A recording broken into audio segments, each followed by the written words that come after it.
Hello everyone, am I audible? Good morning to all of you.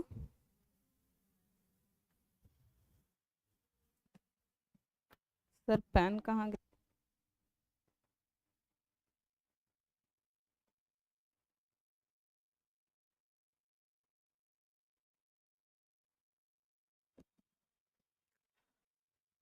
तो जैसा कि कल मैंने बताया था कि आज जो हम चर्चा करने वाले हैं वो थोड़ा सा आपको पीछे हटकर पढ़ना है।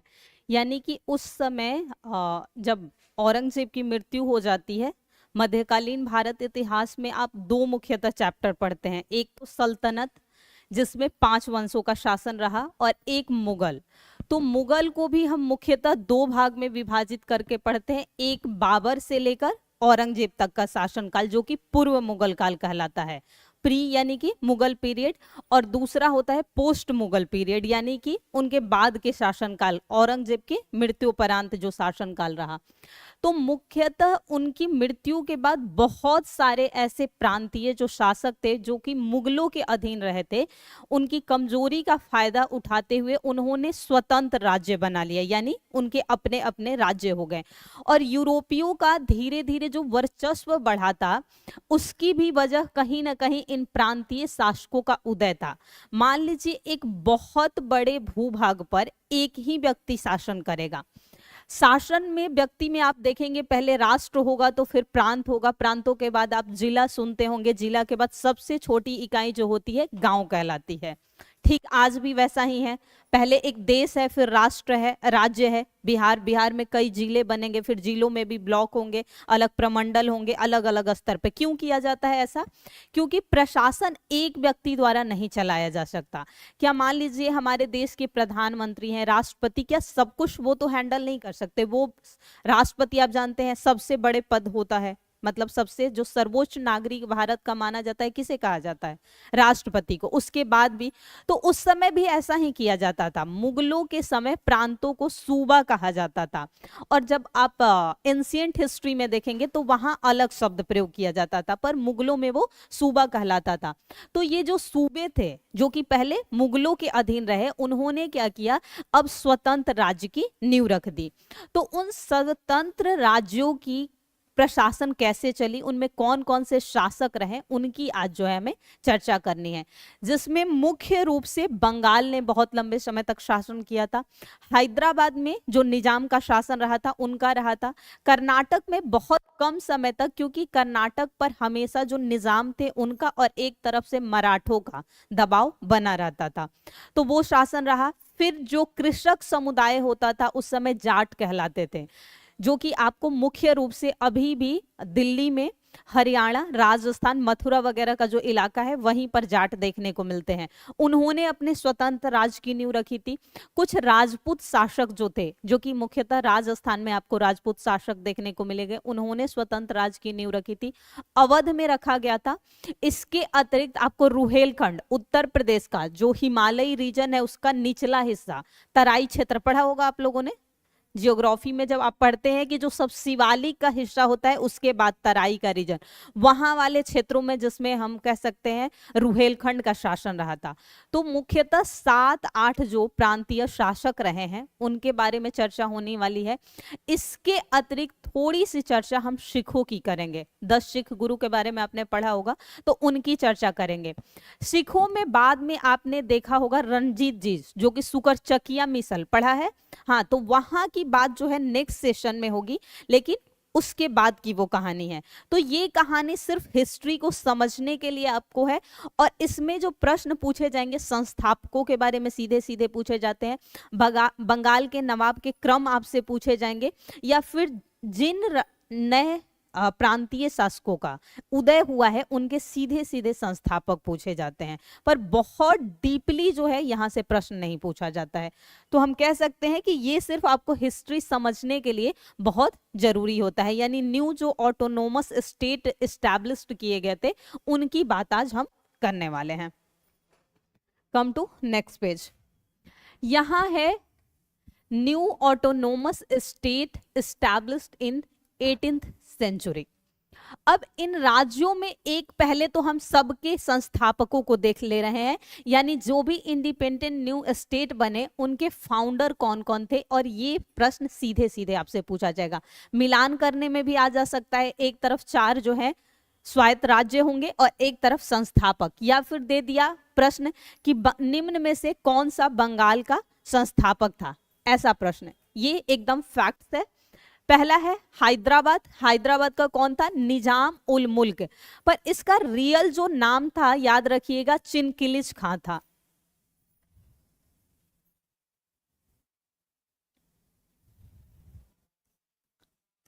चिनकिलिच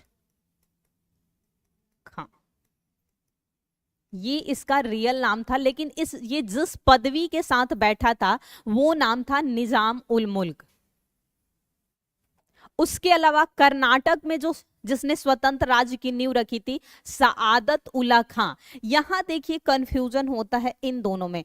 अवध का जो नवाब था वो सआदत खां था, सआदत खां, और यहाँ है सआदत उल्ला खां। इन दोनों के डिफरेंस को याद रखिएगा, सेम सेम नाम है तो दिक्कत हो जाती है। बंगाल का कौन था? मुर्शिद कुली खां। यहाँ एक बात और याद रखिएगा कि कर्नाटक ने सिर्फ अपने आप को स्वतंत्र रूप से घोषित किया था, वो स्वतंत्र तरीके से जो है घोषणा की थी, पर वो कहीं ना कहीं इस पर जो है निजाम और मराठों का दबदबा, क्योंकि मराठा जो थे निजाम मानता था इसको मुगल क्षेत्र मान कर अपना अधिकार करता था, और मराठा जो थे चाहते थे कि इन्हें राजनीतिक और आर्थिक तौर पे कमजोर बना दे। तो इसने सिर्फ घोषणा की थी, यानी एक तरह से कार्य करता था, लेकिन पूर्ण रूप से जो है स्वतंत्र घोषित नहीं हुआ था। नेक्स्ट, मैसूर में कौन था? हैदर अली। यहां आप क्या पढ़ते हैं? आंग्ल मैसूर युद्ध। आंग्ल मैसूर युद्ध। कितने आंग्ल मैसूर युद्ध हुए हैं? 4। किसने 3 बोला? 4 युद्ध हुए हैं, जिसमें से आप देखेंगे फिर कौन बन जाता है? हैदर अली के पश्चात कौन बनता है शासक? इसी का पुत्र बन जाता है टीपू सुल्तान। तो उन चारों युद्धों के बारे में चर्चा हम कहाँ करेंगे? हम आंग्ल फ्रांस युद्ध, आंग्ल मैसूर युद्ध, आंग्ल सिख वर्मा अफगान, सारे युद्धों को एक साथ पढ़ लेंगे, ताकि क्या है कि आपको जो पीपीटी मिलेगा उसमें आपके लिए रिवीजन करना आसान हो जाएगा। केरल में थे मार्तंड वर्मा। याद रखिएगा उस समय जो केरल था, उस समय यहाँ 4 राज्य थे। केरल को कितने भागों में, यानी अलग अलग क्षेत्रों में विभाजित किया गया था, तो केरल 4 राज्यों में विभाजित था। तो यहाँ स्वतंत्र जाट जो थे, ये इनकी जो की गई थी चूरामन और बदन सिंह, ये 2 लोग थे, और उन दोनों ने जो है जाटों में, और जाट मूल रूप से आपको देखने को मिलेंगे दिल्ली, आगरा, मथुरा, इन रीजनों में। वर्तमान में आपको मिलेंगे ये राजस्थान में प्लस हरियाणा में, यहां पर, और प्लस वेस्टर्न यूपी में मिल लेते हैं। वेस्टर्न यूपी जिसमें इलाहाबाद, आगरा, यहां पर जाट हैं, और जाट मूलतः जो ये होते हैं कृषक होते हैं। आज भी जाट लोग आपको जो है मूल रूप से ही कृषक होते हैं, कृषक और पशुपालक होते हैं। तो ये थे। इसके अलावा जयपुर में आपने सुना होगा राजा, जयपुर के कौन थे राजा? जयपुर शहर की स्थापना किसने की? किसने? जी, जयसिंह। तो ये लोग, ये जो है राजपूत शासक था, राजपूत शासक। राजस्थान में आपने सुना होगा कई, मारवाड़ क्षेत्र, मेवाड़, ये सभी जो थे राजपूत इलाके थे, और यहां पर राजपूतों का शासन था। यहां से हमारी शुरुआत हो रही है। तो सबसे पहले स्वतंत्र राज्यों के अंतर्गत जिसकी हम चर्चा करने वाले हैं वो है हैदराबाद। हैदराबाद के संस्थापक कौन थे? उल मुल्क, टाइपिंग एरर है, चिनकिलिच खां। रियल नाम ये था, पर जिस पदवी के साथ वो बैठे थे वो उल मुल्क चिनकिलिच खां कहलाते थे, लेकिन उन्हें मूल रूप से जिस नाम से जाना जाता था, निजाम उल मुल्क कहा जाता था। क्या कहलाता था? निजाम उल मुल्क, निजाम उल मुल्क, पर इज अ रियल नेम चिनकिलिच खां। जब ये शासक बने निजाम उल मुल्क, उस समय मुगल बादशाह कौन था? बादशाह मोहम्मद शाह रंगीला। अब बताइए शासन कब तक रहा था मोहम्मद शाह रंगीला का? औरंगजेब कब मर गया? 1707। उसके बाद बना कौन? बहादुर शाह प्रथम। उसके बाद जहांदार शाह। जहांदार शाह के पश्चात फर्रुखशेर। और उसके पश्चात कौन बना था? बादशाह मोहम्मद शाह रंगीला। रंगीला जो है इसे पदवी दी गई थी क्योंकि ये थोड़ा विलासी प्रवृत्ति का था, इसलिए हम रंगीला। तो इसका जो शासन काल था 1719 से लेकर 1748 तक, यानी कहा जाता है कि उत्तर मुगल कालीन शासकों में सबसे लंबे तक समय तक शासन किसने किया था? ये मोहम्मद शाह रंगीला। और इसकी के समय जो है बहुत सारे स्वतंत्र राज्यों ने नींव रखी थी। और फर्रुखसियर के समय जिसने नींव रखी थी वो था बंगाल का नवाब। कौन था बंगाल का नवाब? किसने? अभी मैंने बोला था बंगाल का नवाब जी, मुर्शिद कुली खां। तो उसने रखी थी। लेकिन इन लोगों ने, क्योंकि ये जो रखा गया है, हैदराबाद की स्थापना हुई थी, ये हुई थी 1724 में। कब हुई थी? 1724 में संस्थापना हुई थी।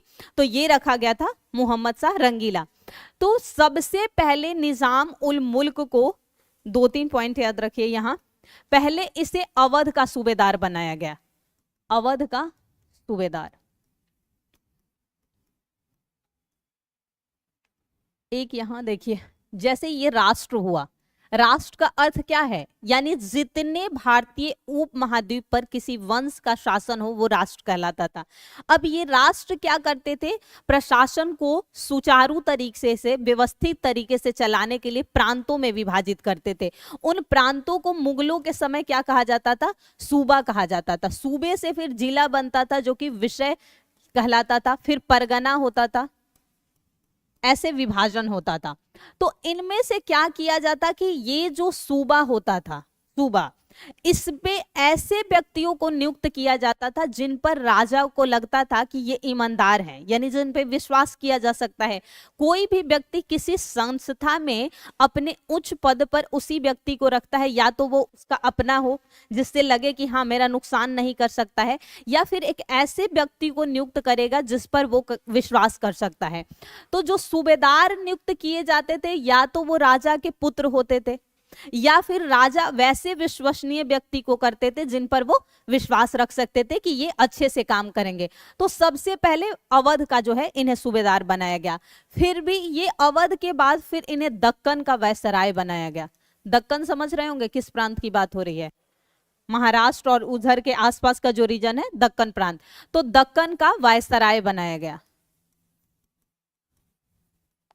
फिर इसी जो है चिनकिलीज खां को जो हैदराबाद का क्षेत्र था उधर के आसपास एरिया में वजीर नियुक्त किया गया। लेकिन फिर इसने क्या किया? मोहम्मद शाह रंगीला ने इसे दक्कन में भी सूबेदार नियुक्त किया, वायसराय सूबेदार नियुक्त किया। उसके बाद निजाम उल मुल्क जो था एक हिंदू व्यक्ति था पूरनचंद, उससे अपना दीवान नियुक्त कर दिया। यानी कि अब ये सब काम छोड़कर किसे कर दिया? पूरनचंद को जो है दीवान नियुक्त कर दिया। किस क्षेत्र में? दक्कन वाले रीजन में इसने कर दिया। दक्कन में जागीरदारी प्रथा पता है आपको क्या होता है? Feudal system. जागीरदारी प्रथा होती है जिसमें आप देखेंगे कि पहले क्या होता था, 2 तरीके से वेतन दिए जाते थे। या तो कैश दिया जाता था, नकद वेतन दिया जाता था, या फिर किसी भी अधिकारी को जागीर, यानी ये क्षेत्र मान लीजिए ये एक राजा बोला कि इस क्षेत्र पर आपका अधिकार है, इस क्षेत्र से जो भू राजस्व प्राप्त होगा यानी कि रेवेन्यू प्राप्त होगा उस पे आपको जो है अधिकार होगा, यानी जो कर आप प्राप्त करेंगे वो आपका वेतन हो जाएगा। तो यही होता था, जागीर दिया जाता था। बहुत सारे पदों पर जैसे आप सूबेदार होंगे, दीवान होंगे, तो इन पदों पर नकद वेतन न देकर उन्हें उन्हें जागीर दे दी जाती थी, यानी एक क्षेत्र दे दिया जाता था जिससे प्राप्त रेवेन्यू पर किसका अधिकार होता था, उस व्यक्ति का।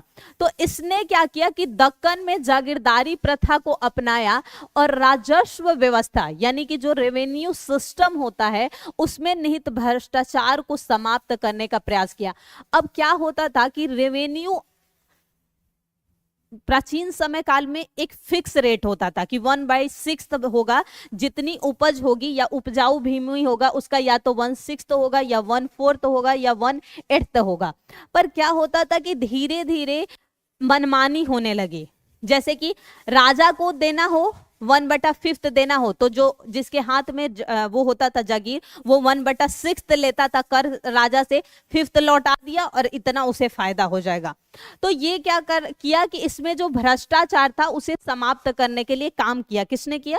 निजामुल मुल्क ने। फिर ये यहां मैंने बताया था कब बनाया था इसने स्वतंत्र रूप, 1724 से 22। इसने जब ये कार्य कर रहा था निजाम उल मुल्क, ये 1720 से 22 तक जो है दक्कन प्रांत का वो रहा था, सूबेदार रहा था। फिर उसी बात में 24 में इसने जो है स्थापना की थी हैदराबाद की स्वतंत्र। फिर एक युद्ध हुआ था सकुरखेड़ा का युद्ध। कब हुआ? 1724 में, जिस वर्ष इसने हैदराबाद की नींव रखी थी। और इसने मुगल सूबेदार उस समय जो था मुबारिज खां, क्योंकि इसने तो सूबेदार का पद छोड़ दिया था पहले ही, तो अब मुगल सूबेदार जो इस क्षेत्र का कौन था? मुबारिज खां को पराजित किया था। और उसी पराजय के बाद इसने जो है हैदराबाद में स्वतंत्र नींव रख दी, क्योंकि जब तक सूबेदार होगा यानी मुगलों के अधीन वो क्षेत्र था।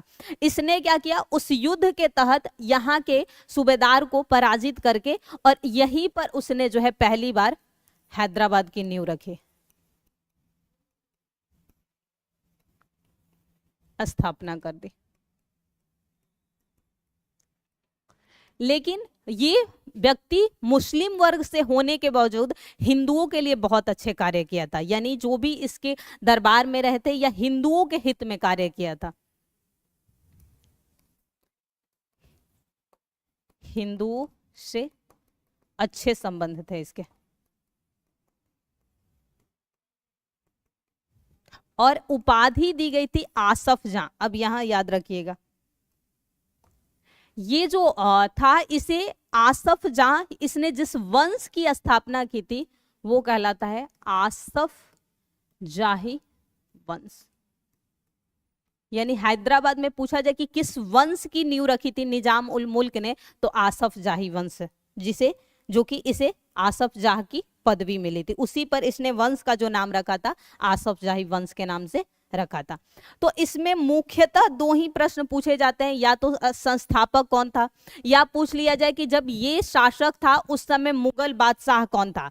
तो बादशाह को कभी ऐसे याद मत रखिए, बादशाह का समय काल याद रखिए। समय काल से नॉर्मली आप निकाल सकते हैं कि बादशाह कौन हो सकता है। और एक पूछा जा सकता है कि सकुरखेड़ा का युद्ध कब की घटना है, तो बस याद रखना है कि निजाम उल मुल्क के समय की घटना है। बाकी ऐसा कोई प्रश्न जो है आपसे नहीं पूछेगा, 2-3 पॉइंट्स बस याद रखने हैं। Come to next. नेक्स्ट है कर्नाटका। कर्नाटका के नायब सूबेदार जो था उसे भी क्या नाम दिया गया था? कर्नाटक का नवाब कहा जाता था।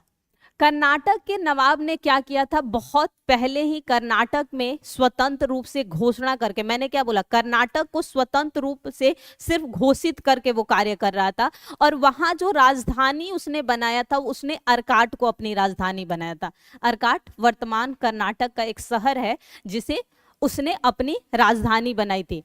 तो दिल्ली सरकार जब भी लिख रहा है उसका मतलब किसकी बात कर रहा है? मुगलों का, क्योंकि दिल्ली पर किसका शासन था? मुगलों का शासन था। तो दिल्ली की सरकार से स्वतंत्र होकर सआदत उल्ला खान ने क्या किया? अर्काट को अपनी राजधानी बनाई, यानी कि उसने स्वतंत्र कर्नाटक की जो है घोषणा कर दी थी। कर्नाटक के उत्तराधिकारी, याद रखिए कर्नाटक में आप जब सेकेंड फ्रांसीसी आंग्ल फ्रांसीसी युद्ध के बारे में पढ़ेंगे तो वहां देखेंगे एक तरफ से हैदराबाद को सपोर्ट किया गया था और एक तरफ से कर्नाटक को सपोर्ट किया जाएगा। हैदराबाद को जो सपोर्ट किया जाएगा, एक तरफ से अंग्रेज सपोर्ट करेंगे। 2 लोगों के बीच हुआ था उत्तराधिकारी का युद्ध। कल के सेशन में उसकी, कल नहीं परसों होगी क्लास, उसमें चर्चा होगी। और एक तरफ से फ्रांसीसियों ने जो है सपोर्ट किया था। तो उसी समय जो क्या हुआ कि इस युद्ध के पश्चात ही कर्नाटक का जो है कहीं ना कहीं अंत हो जाएगा। इसलिए कर्नाटक स्वतंत्र रूप के में जो है बहुत लंबे समय तक शासन नहीं कर पाया था।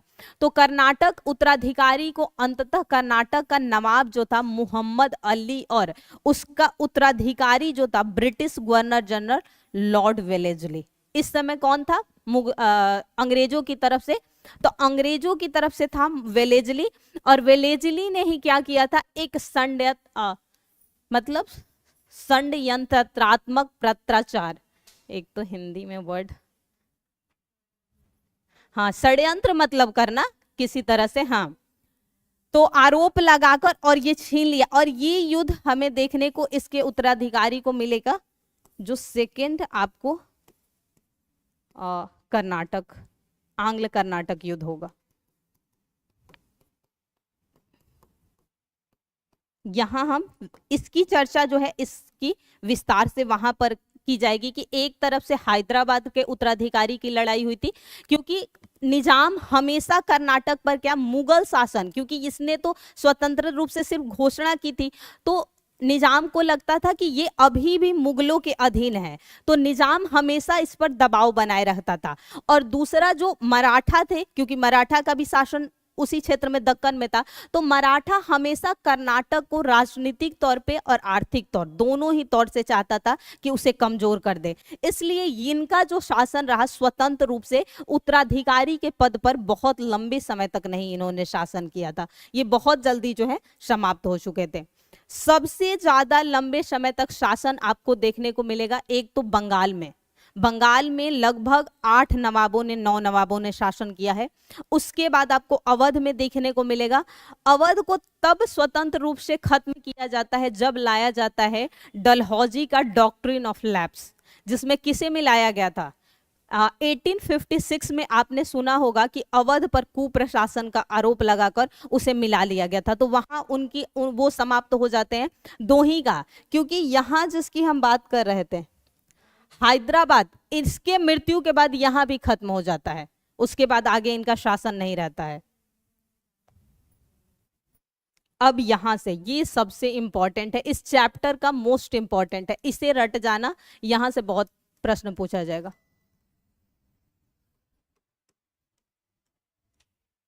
ये बहुत पूछा जाएगा।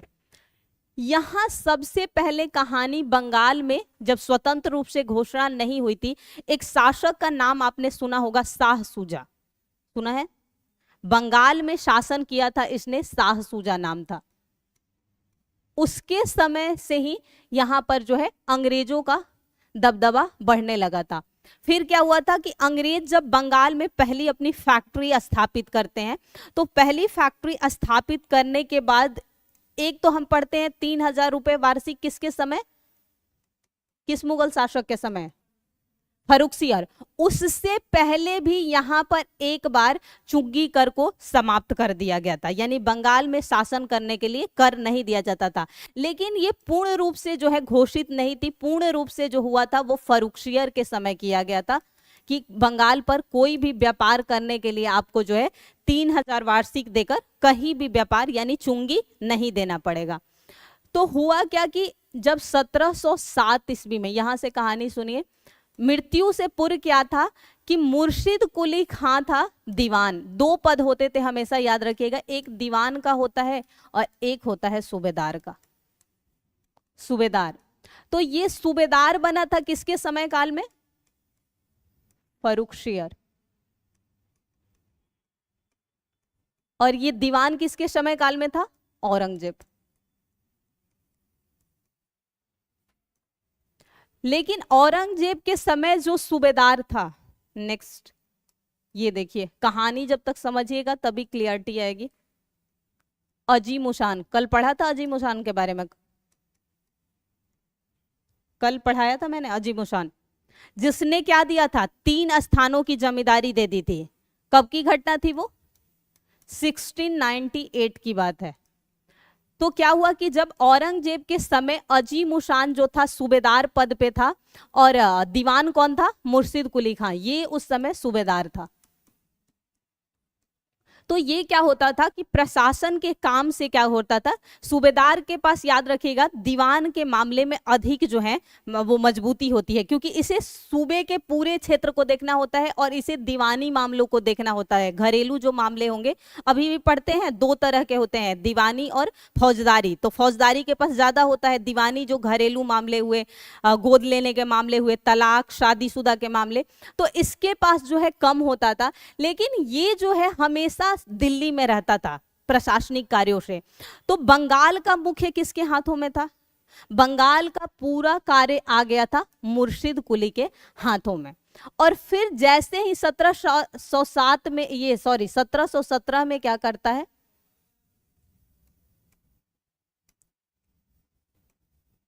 1717 में फर्रुखसियर इसको क्या बना देता है, सूबेदार। अब तो पूरा जो है प्रशासन का कार्य किसके हाथों में आ जाता है, मुर्शिद कुली खां।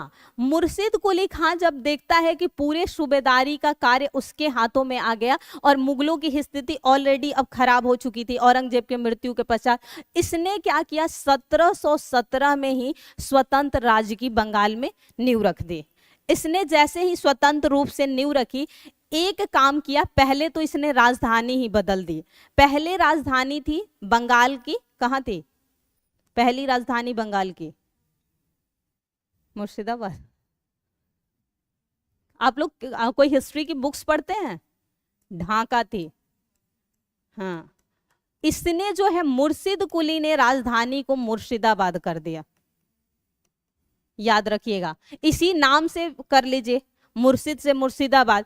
तो पहली राजधानी पहले से ढाका चली आ रही थी, इसने एक तो 1717 में क्या करी, स्वतंत्र राज्य की नींव रख दी। और दूसरा कार्य किया, इसने राजधानी परिवर्तित कर दिया, ढाका से क्या कर दिया, मुर्शिदाबाद कर दिया। इसके समय काल में कहा जाता है 3 मुख्य युद्ध हुए थे, क्योंकि एक तो इसने शासन बहुत लंबे समय तक किया था, 1717 से लेकर 27 तक शासन किया था इसने, टोटल जो 10 वर्षों का शासन। पहला युद्ध हुआ था 3 व्यक्तियों के साथ, सीताराम राय, उदय नारायण, मुगल मोहम्मद, बट ये पूछा नहीं जाएगा सिर्फ। दूसरा हुआ था सुजात खां के साथ।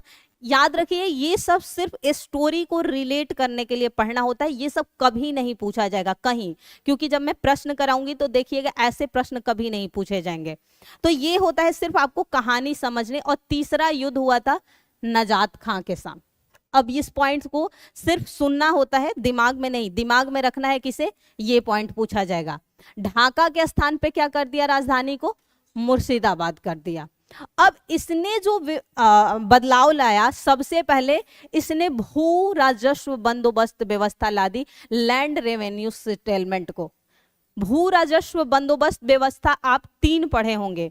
सबसे पहले इजारदारी, जो कि लाया गया था 70 के आसपास। उसके बाद जमींदारी व्यवस्था लाई गई थी, जो 1790 में और 93 में उसको क्या कर दी गई थी, अस्थाई कर दी गई थी। और उसके बाद रैयतवाड़ी व्यवस्था पढ़ा होगा, जिसमें किसान मुख्य होते थे। और उसके बाद महालवाड़ी, यानी पूरे गांव का एक ही मालिक होता था और वही जो है सबसे रेवेन्यू कलेक्ट करके किसे देता था, अंग्रेजों को। तो इसने भू राजस्व बंदोबस्त के तहत सबसे पहला काम जो किया, जागीर भूमि का एक बड़ा हिस्सा खालसा भूमि के रूप में बदल दिया। अब सबसे ये क्या होता है, अब यही पॉइंट समझना होता है। देखिए, हिस्ट्री में कीवर्ड्स को समझिए, या किसी, हाँ, शुरुआत वहां नहीं, पर क्या होता था, ये सल्तनत काल में भी आप देखेंगे, खालसा भूमि के बारे में पढ़े होंगे। ये होती है ऐसी भूमि जो वहां का शासक है उसके हिस्से में आएगा, यानी प्रत्यक्ष तौर पे उस शासक के हिस्से में जो भूमि होती है वो क्या होता है, खालसा भूमि। यानी जिन जागीर किसे कहा जाता था, जो अपने अधिकारियों को देता था, वो उन भूमियों को वे सीधे किसके हाथ में ले लिया, अपने हाथ में, यानी प्रत्यक्ष तौर पर शासक का हाथ में। अब क्या हुआ कि इन पर वो लोग मनमानी करते थे अधिकारी, क्योंकि ये मान लीजिए रेवेन्यू कितना लिया, खर्च कितना बताया। जब राजा के हाथों में ये भूमि आ गई प्रत्यक्ष तौर पे, तो अब राजा को तो पता होगा कि रेवेन्यू कितना कलेक्ट कर पा रहे हैं, और इन यानी कि इन जिनको जागीरदार बनाया गया था, इन्हें नकद वेतन देना शुरू कर दिया। इन्हीं के पैसे लेकर इन्हें नकद वेतन शुरू कर दिया और जागीरी को समाप्त कर दिया। क्लियर? उसके नियंत्रण में रहने से और भूमि में तब्दील यानी खालसा में बदल दिया, और ठेके पर भू राजस्व वसूली, ये क्या होता है? ये एक नई प्रणाली थी, इजारेदारी, जिसे हम कहते हैं इंग्लिश में फार्मिंग सिस्टम।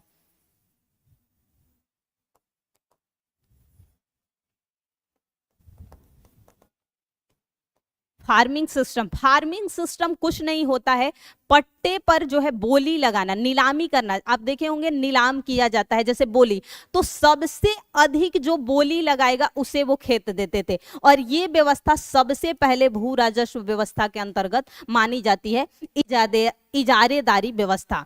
ये जो था लैंड रेवेन्यू कलेक्शन का एक तरीका था, जो कि नीलामी के आधार पर दिया जाता था, बोली लगाया जाता था।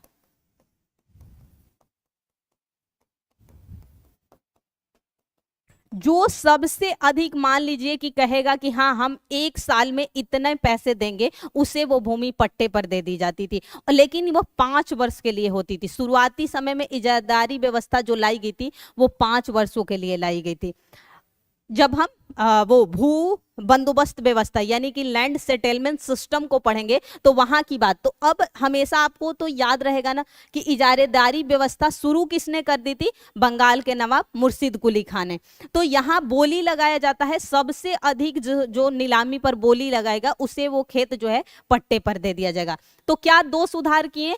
एक, इसने खालसा भूमि में जागीर भूमि को खालसा भूमि में परिवर्तित किया, और एक इजारेदारी व्यवस्था। तो इस पूरे मतलब बैकग्राउंड का 2 ही पॉइंट आपको याद रखना है। जागीर भूमि को, ये होता है आपका पढ़ने का तरीका। जब आप अपने बुक्स में पढ़े तो ये 2, या तो उस बुक्स में पॉइंट नोट डाउन कर ले, या एक जो शॉर्ट नोट्स बनाते होंगे वहां नोट कर लीजिए, क्योंकि सारी पूरे बुक्स को कौन याद रख सकता है? खालसा भूमि में परिवर्तित, और दूसरा पॉइंट क्या हुआ गया? इजारदारी व्यवस्था लागू। तो इजारेदारी में कुछ नहीं याद रखेगा, सिंपल भाषा में नीलामी में जो लगाई जाती है भूमि वो इजारेदारी व्यवस्था हो गई है। पूरा पॉइंट्स क्लियर? आगे बढ़ूं? बोलते भी रहिए। नेक्स्ट, तकावी ऋण। अब ये पता है, तीसरा पॉइंट यहां याद रखिए, एक और याद रखना है, तकावी ऋण। क्या होता है तकावी ऋण? पता है? कोई बता सकता है? तकावी ऋण होता है कृषि विकास के लिए, या किसान जो है समय पर अपना रेवेन्यू दे सके, इसलिए उन्हें ऋण मुहैया कराया जाता है। किसके द्वारा? जो शासक होता है, शासक। और इसकी शुरुआत की थी किसने? शुरुआत, ये प्रश्न पूछा हुआ है कि तकावी ऋण की शुरुआत की गई थी मध्यकालीन भारत इतिहास में। जब हम दिल्ली सल्तनत को पढ़ेंगे तो वहां तुगलक में मोहम्मद बिन तुगलक ने, MBT, मोहम्मद बिन तुगलक ने सर्वप्रथम तकावी ऋण शुरुआत की थी। ये होता कुछ नहीं है तकावी ऋण, कृषकों को कृषि से पूर्व ऋण मुहैया कराना।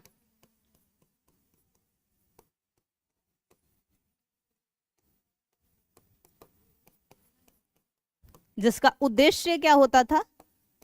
तकावी ऋण का। यही कीवर्ड्स आपको पता होने चाहिए। देखिए बुक्स हर कोई पढ़ता है, पढ़ाने का तरीका भी हर कोई होता है, आपको सीखना है स्मार्ट तरीके से पढ़ना। ऐसा नहीं है मैं नहीं भी पढ़ाऊंगी तो आप बुक्स पढ़ के प्रश्नों को कर ही लेंगे, ऐसा नहीं है। मैं भी वही पढ़ाती हूँ, मैं भी 4 बुक्स पढ़ के पढ़ाती हूँ, आप लोग भी बुक्स पढ़ के ही पेपर देने जाते हैं। बस यही है कि सीखना होता है कि हाँ ये जो कीवर्ड्स है इसे का मतलब क्या है।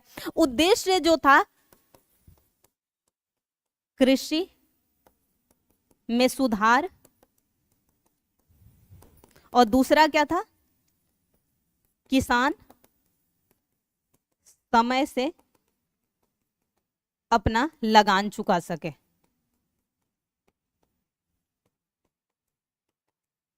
अभी भी आप देखते होंगे कि सरकार किसान को मुहैया कराती है, ऋण मुहैया कराती है, सब्सिडी करती है। क्यों? क्योंकि कृषक अपना बीज खरीद सके, खाद जो फर्टिलाइजर है वो खरीद सके। कृषि अगर अच्छी होगी तभी तो देश की अर्थव्यवस्था सुधरेगी। क्योंकि अभी भी 60% से अधिक लोग कहाँ निर्भर हैं, खासकर हम जिस क्षेत्र में है, बिहार, पूर्वांचल, पूर्वी यूपी, यहाँ लोग कृषि पर निर्भर हैं। तो जब तक किसान में खेती अच्छी नहीं करेंगे तो कहाँ से आर्थिक रूप से उन्हें सुधार आएगा। तो ये जो शुरुआत की गई थी मोहम्मद बिन, 2 पॉइंट याद रखना है, शुरुआत की गई थी मोहम्मद बिन तुगलक द्वारा और उद्देश्य था कृषि में सुधार करना और किसान समय से। जब किसानों के पास ऑलरेडी मान लीजिए उनकी फसल बहुत अच्छी होगी तो वो अंग्रेज को वापस कर देंगे, और होगा ही नहीं तो कहां से करेंगे। तो किसान ये जो भी काम करते थे अपना फायदा इनका होता था, कहीं ना कहीं अपने फायदे को निहित रखते हुए ये कोई भी सुधार का कार्य करते थे, चाहे वो अंग्रेज थे या जो भी प्रांतीय शासक थे।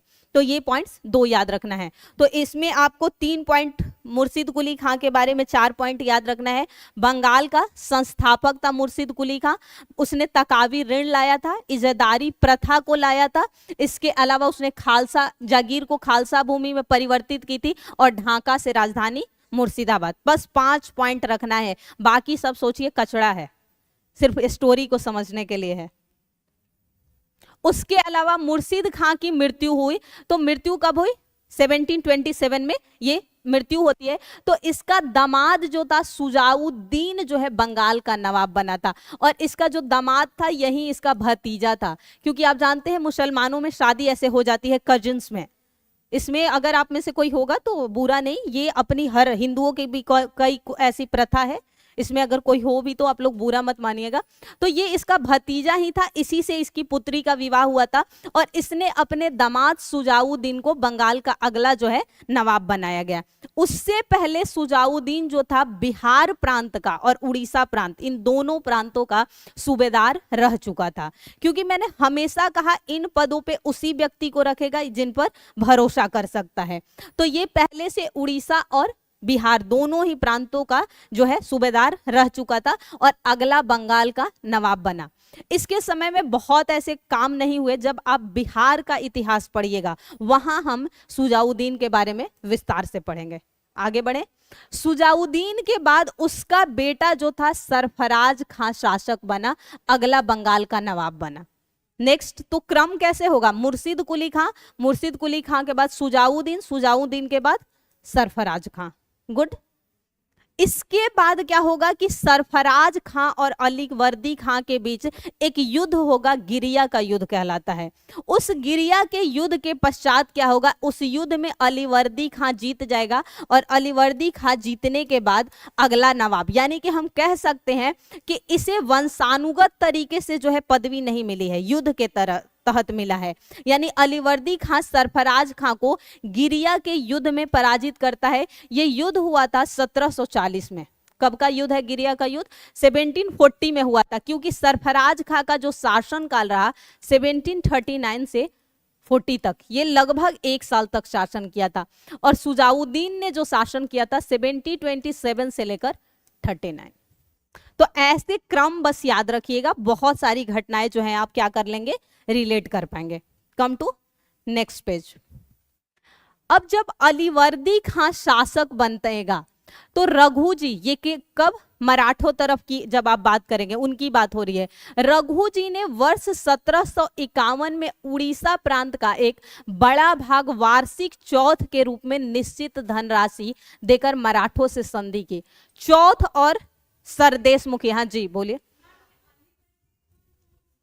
इसका अच्छा ये इसका पुत्र था, लेकिन हाँ तो नहीं, फिर युद्ध होता था पुत्रों में। क्यों? औरंगजेब ने नहीं उत्तराधिकारी के लिए लड़ाई किया था, अपने पिता से ही तो किया था। शाहजहां को अपने बड़े बेटे को बनाना चाहता था पर वो नहीं बना था, उससे कोई मतलब नहीं। युद्ध और प्रेम में सब जायज है। बहुत सारे राजा थे जिन्होंने अपने भाई की हत्या की है, अपने पिता की हत्या की है। जैसे बिंबिसार के बेटे ने, अजातशत्रु ने अपने पिता की हत्या की थी, उदयन ने अपने पिता की हत्या की थी, अशोक ने अपने कई भाइयों की हत्या की थी। तो अलीवर्दी खां नहीं, अलीवर्दी खां इसका बेटा नहीं, भतीजा है। इसका भतीजा था, बेटा नहीं था। अलीवर्दी खां ने अंग्रेजों से एक संधि किसने की? इसने मराठों से। अच्छा, चौथ और सरदेशमुखी पढ़ा है आपने?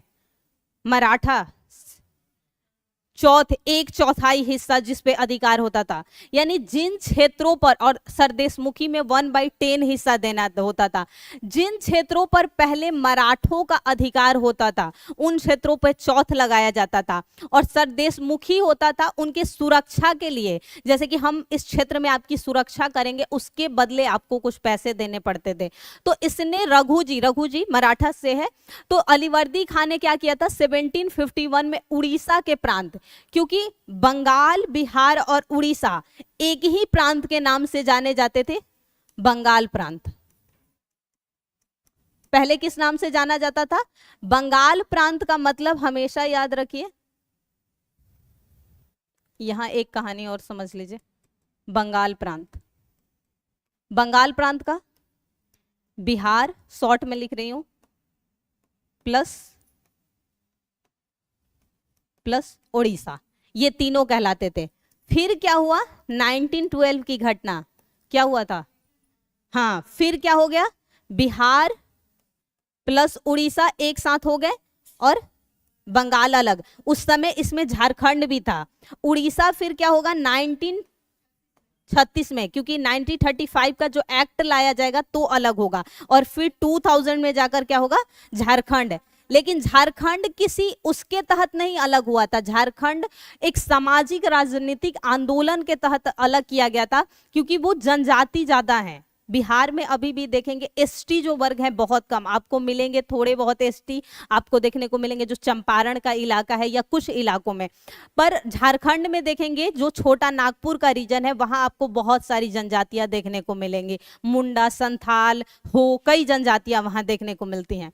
तो ये हुआ था एक संधि, यानी कि अलीवर्दी ने एक मराठों से संधि की। एक पॉइंट याद रखना है अलीवर्दी खां के बारे में। दूसरा, अंग्रेजों तथा फ्रांसीसियों को इसने कलकत्ता पर किसका शासन था? अंग्रेजों का। फ्रांसीसियों का कहां पर था? चंद्रनगर।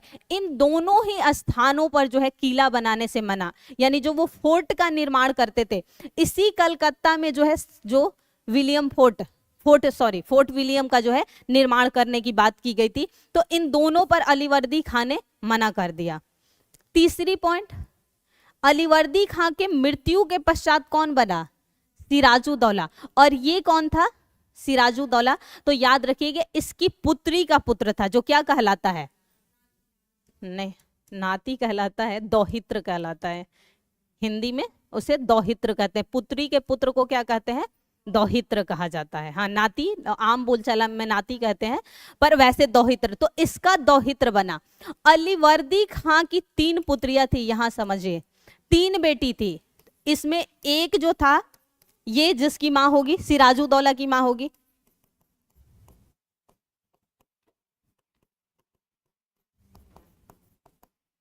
दूसरी थी घसीटी बेगम, सुना है नाम? हाँ। और तीसरी थी जो शौकत जंग था पूर्णिया जो अभी वर्तमान में बिहार का हिस्सा है, पूर्णिया का जो वो था सूबेदार, पूर्णिया का सूबेदार शौकत जंग नाम था उसका, शौकत जंग की मां। तो देखो, धन ऐसा एक कह सकते हैं कि या तो भाई भाई हो तो भी लड़ाई होगा, पुत्र पुत्री हो तो भी, मतलब भाई बहन में भी लड़ाई होता है, माँ पुत्र बेटे में भी लड़ाई होता है। तो जब इसकी 3 बेटियां थी तो एक के बच्चे को अगर आप अपना उत्तराधिकार दोगे तो लड़ाई होगी, लाजमी है। तो इसने किसे दे दिया? सिराजुद्दौला को दिया। तो किसने विरोध किया? घसीटी बेगम और शौकत जंग। शौकत जंग की मां का नाम इतिहास में नहीं मिलता, ना सिराजुद्दौला की मां का मिलता। तो याद रखिए शौकत जंग ने और घसीटी बेगम ने इस बात का विरोध किया कि सिराजुद्दौला अगला नवाब नहीं बनना चाहिए, लेकिन वो घोषित हो चुका था। तो इसलिए फिर होता है लड़ाई, कौन सा? 1757 का प्लासी का युद्ध, जिसमें शौकत जंग और घसीटी बेगम ने जो मीर जाफर था उसे बता दिया था कि अगर तुम मतलब जीत हासिल करवा दोगे, मतलब सिराजुद्दौला हार जाएगा, अंग्रेजों ने बोला, तो अंग्रेजों ने मीर जाफर को कहा कि हम तुम्हें अगला सेना, वो नवाब, बंगाल का नवाब दर। और मीर जाफर था कौन? तो इसका सेनापति था। सेनापति था मीर जाफर। यानी कह सकते हैं ये तीनों एक तरफ मिल गए और सिराजुद्दौला, और इसका दीवान कौन था उस समय पता है? दुर्लभ राय। ये फैक्ट्स होते हैं जो एकदम याद नहीं हो पर ये कॉन्सेप्ट को क्लियर बहुत ज्यादा करते हैं। तो घसीटी बेगम, शौकत जंग और इन सब ने क्या किया? सिराजुद्दौला का नवाब बनने पर विरोध किया और इन सब ने मिलकर साथ किसका दिया? अंग्रेजों का साथ दिया। इसीलिए प्लासी के युद्ध को कहा जाता है कि आज भले ही जीत अंग्रेजों की हुई थी पर वो विश्वासघात किया था, क्योंकि इसके साथ अन्याय हुआ था। इसके जो मुख्य व्यक्ति थे, जो इनके सहयोगकर्ता जो थे, सहयोगकर्ता इसके जो थे वो थे मीर, नाम किसी को याद है? मीर मर्दान प्लस मोहनलाल। और ये दोनों जो है मारे गए थे युद्ध में। ये दोनों मारे गए और ये अंग्रेजों की तरफ मिल गए चारों। और फिर हार कौन गया? सिराजुद्दौला हार जाता है। और सिराजुद्दौला हारने के बाद अगला नवाब कौन बन जाएगा? मीर जाफर। मीर जाफर के अगला नवाब बनने के बाद क्या होता है कि भले ही वास्तविक शक्ति नहीं जाती है अंग्रेजों के पास, लेकिन यहाँ पर क्या बन जाता है? कठपुतली सरकार, यानी इशारों पे चलने वाली बंगाल में सरकार बन जाती है। तो सिराजुद्दौला के बारे में 4 पॉइंट याद रखने हो तो आप क्या रख लेंगे? प्लेन पेज पे मैं नोट कर दे रही हूँ।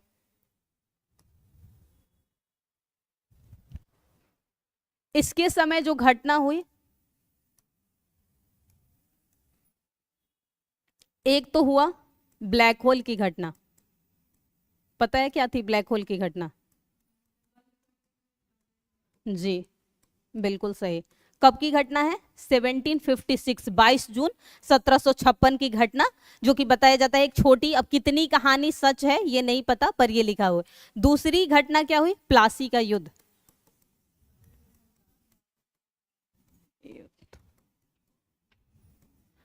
तो यहां पर अंग्रेजों का नेतृत्व किसने किया था? अंग्रेजों का ये तो इनडायरेक्टली, मीर जाफर ने तो इनडायरेक्ट, अब अगर इसका सेनापति है तो इनडायरेक्ट सपोर्ट करेगा। किसने? बोलिए सही। हाँ बिल्कुल यही है। आप लोगों में पता, मैं कई बार देखी, पता आप लोग है पर आप लोग को लगता है क्या हुआ यहाँ गलत भी बता देंगी मेरे पास, तो बताइए। हमेशा इसी से सीखता है। Lord Clive. दो बातें याद रखिएगा, बक्सर के युद्ध में नेतृत्व किसने किया था? जी, और प्लासी युद्ध में लॉर्ड क्लाइव। तो इसने किया क्या? क्लाइव, हाँ वो अलग है, रॉबर्ट अलग है और लॉर्ड क्लाइव अलग है। नहीं, लॉर्ड तो उन्हें सरनेम जाता था, इसलिए रॉबर्ट क्लाइव को ही लॉर्ड रॉबर्ट क्लाइव कह सकती हैं। हाँ हाँ जी, एक ही है। हाँ, जिसने वो किया द्वैत शासन, क्योंकि उसी के पश्चात 1765 के बाद होगा द्वैत शासन आएगा।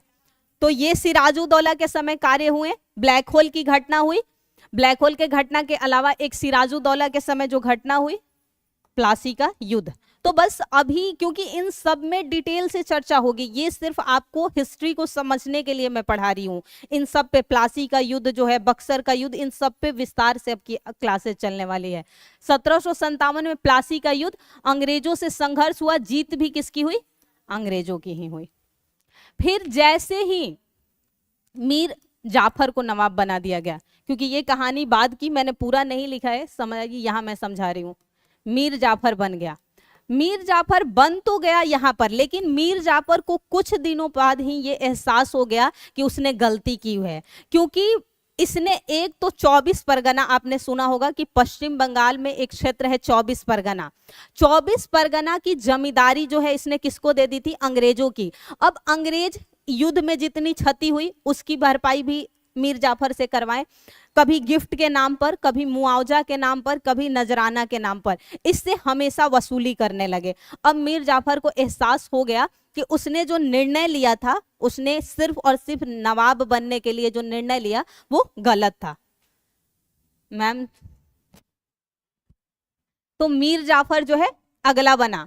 मीर जाफर को जैसे ही ये रियलाइजेशन हो गया तो उसने विरोध करना शुरू किया। तो अंग्रेज क्या थे, वो अंग्रेजों को लास्टली अपने मुनाफे से मतलब था, भारतीयों के फायदे से उन्हें कोई लेना देना था ही नहीं। तो इसे कोई फर्क नहीं पड़ रहा था कि मीर जाफर ने हमारी मदद की है और उसकी वजह से हमें जो है जमींदारी मिली है। इसने वापस जो है मीर कासिम को बना दिया, और मीर कासिम कोई नहीं था, इसका दामाद था, मीर जाफर का जो है दामाद था। अगला, मीर जाफर पहले सेनापति था किसका, सिराजुद्दौला का। हाँ जी, हाँ जी, यहां हमने समझा था। देखिए, सेनापति था मीर जाफर और दीवान कौन था, दुर्लभ राय। हाँ, इन दोनों ने उसका साथ दिया और ये सभी मिलकर अंग्रेजों के पक्ष में हो गए और ये हार गया था सिराजुद्दौला उसमें। तो जब मीर कासिम बना तो मीर कासिम ने कुछ सुधार करना चाहा। वैसे तो मीर कासिम ने वर्धमान, पश्चिम बंगाल का वर्धमान जो क्षेत्र है, उसके अतिरिक्त एक दो और क्षेत्रों की जमींदारी अंग्रेजों को दे दी थी, क्योंकि कहते हैं ना, अगर आपको कोई कहे कि हम आपको कोई पद देंगे तो उसके बदले तो आप उसे वापस कुछ कर सकते हैं। तो इसने भी उस समय खुशी में आकर दे दिया, लेकिन इसे और जल्दी रियलाइज हो गया कि हाँ, गलती की है मैंने। इसने क्या किया, सुधार के कार्य करने शुरू कर दिए। इसने बोला कि जिस प्रकार चुंगी आप लोगों पर वो समाप्त किया गया है, ये 3000 वार्षिकी को याद करिए, तो ये सब पर इसने क्या किया, कुछ नियम भारतीय व्यापारियों के लिए लागू कर दिए। अब अंग्रेजों को ये बात रास नहीं आई, क्योंकि कहा जाता है कि जब आपको खाने की आदत हो जाएगी और आपके आगे से कोई थाली छीनेगा तो फिर आपको बुरा लगेगा। अब अंग्रेजों को लगने लगा कि मीर कासिम और ज्यादा भी जो है हस्तक्षेप कर रहा है हमारी नीतियों में। है कठपुतली सरकार, उसके बावजूद इसने हस्तक्षेप करना अंग्रेजों के साथ कर दिया। तो इसने क्या किया, फिर से मीर कासिम को भी हटा दिया और अगला फिर से किसे बना दिया इन्होंने, फिर से मीर जाफर को बना दिया। नेक्स्ट क्या बना, फिर से मीर जाफर। अब क्या हुआ, मीर कासिम भागकर कहां चला जाता है, अवध के नवाब के पास, जो कि पहले वहां पर स्वतंत्र राज्य की नींव रख चुका था। मीर कासिम के बारे में एक दो पॉइंट में याद रखना है। पहली, इसने राजधानी मुर्शिदाबाद से स्थानांतरित कहां कर दी, मुंगेर। तो राजधानियों का क्रम याद रखना हो तो ऐसे याद रख लीजिएगा, पहले ढाका, ढाका से, ये सारी पॉइंट आपके बुक के कॉर्नर में होना चाहिए ताकि पहली नजर में आपको ये सारे पॉइंट्स जो हैं पता हो जाएं।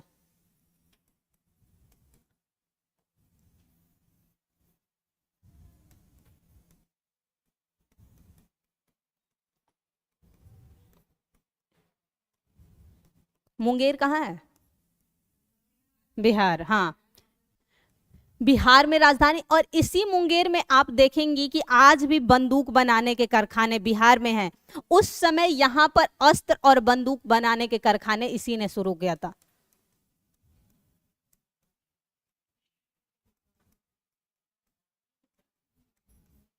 ये किया।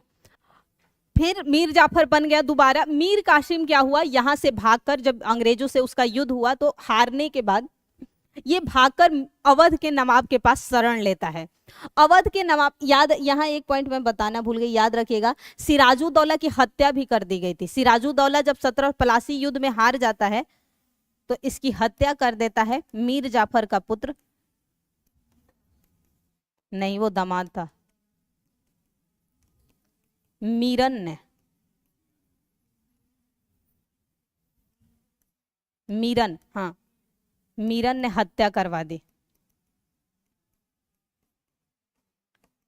सिराजुद्दौला यानी हारा तो प्लासी के युद्ध में और मारा भी गया। जब ये भागकर शरण ले लेता है तो मीर जाफर का पुत्र मीरन उसकी हत्या करवा देता है। वो खुद हत्या नहीं करता है, किसी और के तहत करवाता है, हत्या करवाता है। करना और कराने में अंतर है। फिर क्या होता है, ये होगा बक्सर का युद्ध, यही समझ लेते हैं बक्सर के युद्ध के बारे में अलग से। बक्सर का युद्ध किसके किसके बीच हुआ था, कब की घटना है, कौन था, एक तरफ अंग्रेज हो गए, अंग्रेजों में कौन किया, हेक्टर मुनरो, वर्सेस एक तरफ से कौन था, मीर कासिम, जो कि अपदस्थ यानी हटाया हुआ जो था वो व्यक्ति था बंगाल के पद से। और कौन था? अवध का नवाब। कौन था अवध का नवाब उस समय? सुजाउदौला। और मुगल कौन था?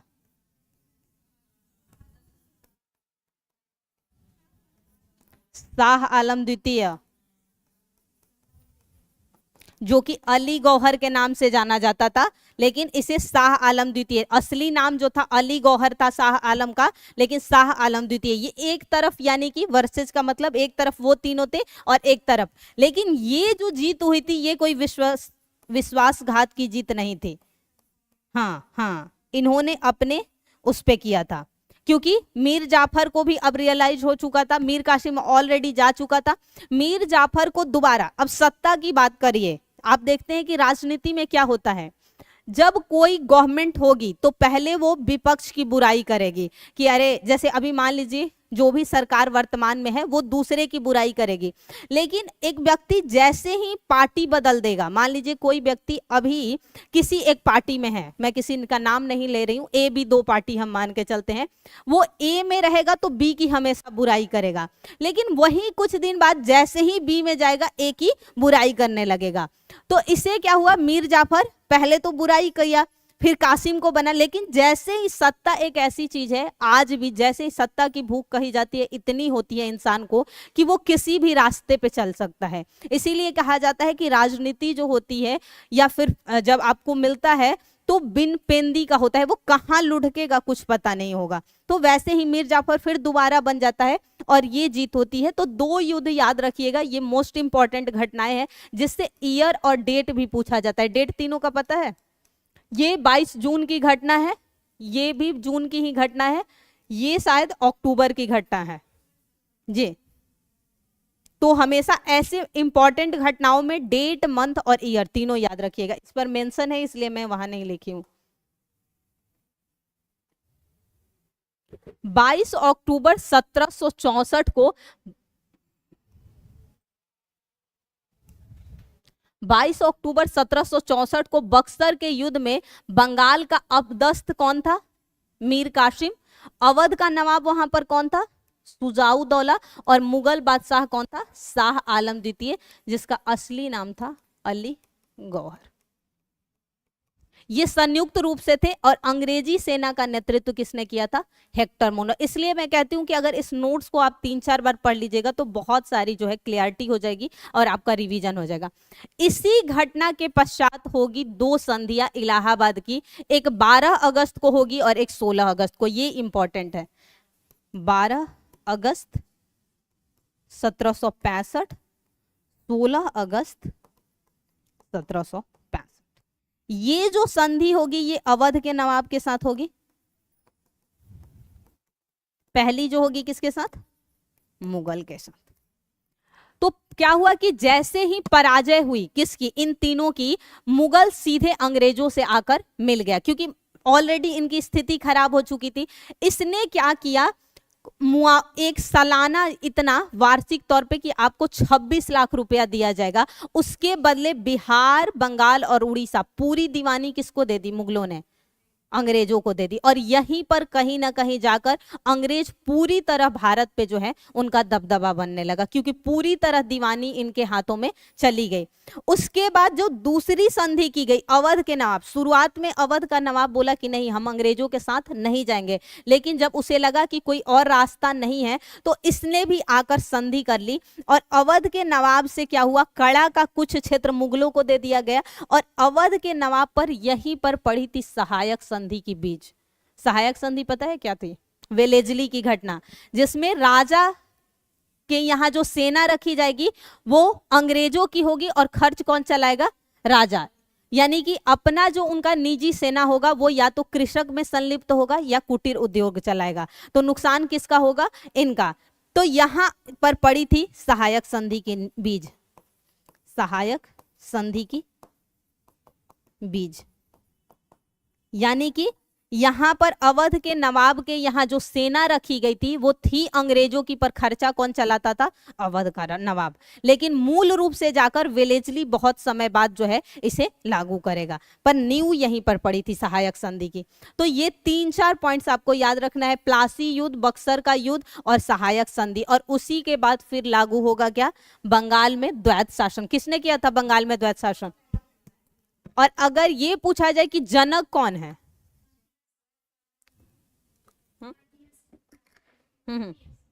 जी बिल्कुल सही। नियोलिस कार्टिस जो था उसे जनक माना जाता है। जनक किसे कहा जाता है? जो सबसे पहले शुरू किया होगा। अगर आपसे पूछा जाए बंगाल में द्वैध शासन का जनक, द्वैध शासन आप समझते होंगे, क्योंकि मुख्य जैसे दीवानी, जैसे कि राजस्व के मामले होंगे, ये सब किसके हाथों में होंगे? अंग्रेज। जहां से फायदे होने वाले जो आंतरिक मामले होंगे वो देखेगा राजा, और जो मेन होगा रेवेन्यू प्राप्त होगा वो किसके हाथों में चला जाएगा? अंग्रेजों के हाथ में। तो ये आपका होगा क्लाइव, वही रॉबर्ट क्लाइव।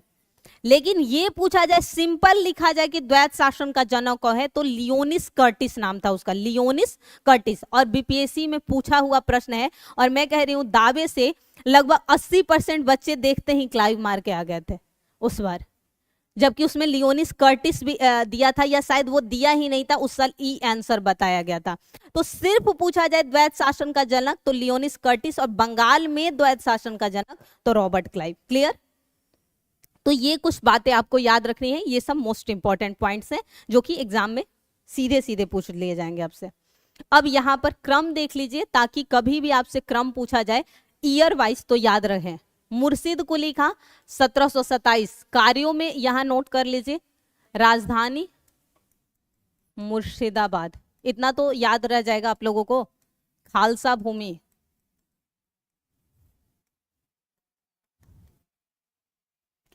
इजारदारी व्यवस्था, और क्या किया था? एक तकावी ऋण। ऐसे ही 2-4 पॉइंट किसी के बारे में याद रखना होता है, ना कि पूरा। सुजाउद्दीन 39, ऐसा कोई प्रमुख कार्य नहीं हुआ था, ये बिहार। और सरफराज बहुत, इसके दोनों के बीच एक याद रखिएगा, गिरिया का युद्ध कब हुआ था? जी बिल्कुल, अलीवर्दी खां शासन बना था, उसके बाद सुजाउद्दौला के समय प्लासी युद्ध, सबसे इंपॉर्टेंट ब्लैक होल घटना,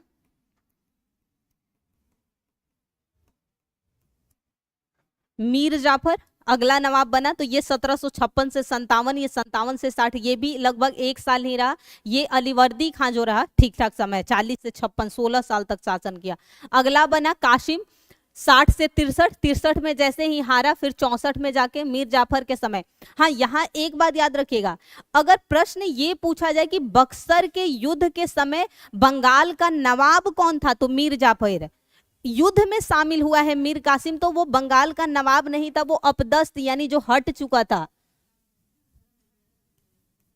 ये था। तो ये कभी कंफ्यूज, क्योंकि वो दोनों ही ऑप्शन में दे देगा, मीर कासिम और मीर, और हमारे दिमाग में कासिम ही चलेगा। वो युद्ध में शामिल हुआ था, वो नवाब था नहीं। सही जवाब क्या होगा? जाफर। फिर उसका पुत्र बना था नजमुद्दौला। यहां पर देखिए, अब यहां से क्या हुआ था, थोड़ा सा इन दोनों के समय थोड़ी सी कहानी है, समझ लीजिए। अब अंग्रेजों ने क्या किया था कि जो सूबेदार का पद होता था वो पद क्या कर दिया था? नायब दीवान या नायब सूबेदार कहलाता था।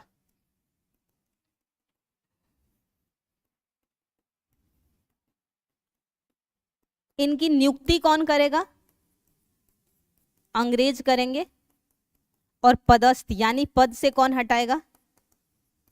वो भी अंग्रेज करेंगे। अब ऐसा हो गया, अभी तक तो वो अपने आप से नियुक्त होते थे कि नवाब, लेकिन इनके बाद नायब दीवान और नायब सूबेदार कहलाते थे, जिसमें क्या हुआ था, नियुक्ति भी अंग्रेज करेगा और पद से भी हटा सकता है। ऐसे नहीं कि अपने मन से वो हट सकते थे। यहां से स्थिति और भी बदतर होती चली गई बंगाल के नवाबों की पूरी तरह। हाँ हाँ हाँ, ये इसके अलावा एक पॉइंट और याद रखिएगा कि जब बंगाल, बिहार और उड़ीसा की दीवानी दे दी गई तो वहां पर दीवान तो नियुक्त किए गए होंगे।